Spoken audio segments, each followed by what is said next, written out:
বেশি সুন্দরের অধিকারী ছিলেন আল্লাহ তাআলা পয়গম্বর ইউসুফকে বানাইছেন। তার চাইতে আরো বেশি সুন্দর করে আল্লাহ বানাইছেন আমার আপনার নবী মুহাম্মদ সাল্লাল্লাহু আলাইহি সাল্লামকে। সুবহানাল্লাহ বলেন।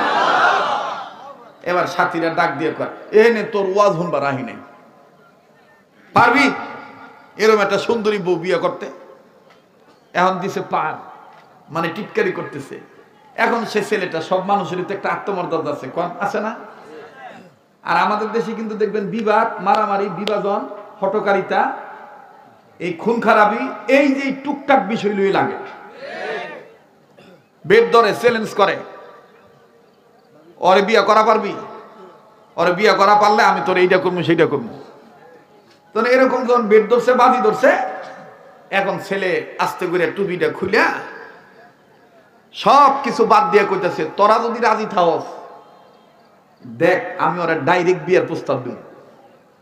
এবার কাছে যায় বলতেছে, hello beauty and sweetie, I love you, very very love you, আমি তোমাকে অনেক ভালোবাসি, তুমি যদি রাজি থাকো আমি তোমাকে বিবাহ করতে চাই। এখন মেয়েটা সৌন্দর্যের অহংকার না করিয়া মেয়েটা কইতেছে, আমিও তো তোমাকে চাই। বলে কেন? আমাদের এই কলেজে, এই ভার্সিটিতে সবচেয়ে তোমার মেধা তালিকায় তোমার রেজাল্ট ভালো, মানে তোমার মেধাটা অনেক ভালো, তুমি প্রত্যেকটা ক্লাসে অনেক আগ থেকেই ফার্স্ট ক্লাস, ফার্স্ট বয়, অতএব আমিও তোমাকে চাই। কিন্তু সমস্যা একটা। বলে কি সমস্যা? তুমি খ্রিস্টান, আর আমি খ্রিস্টান, তুমি মুসলমান, আমার বাপ তো এটা মানবো না।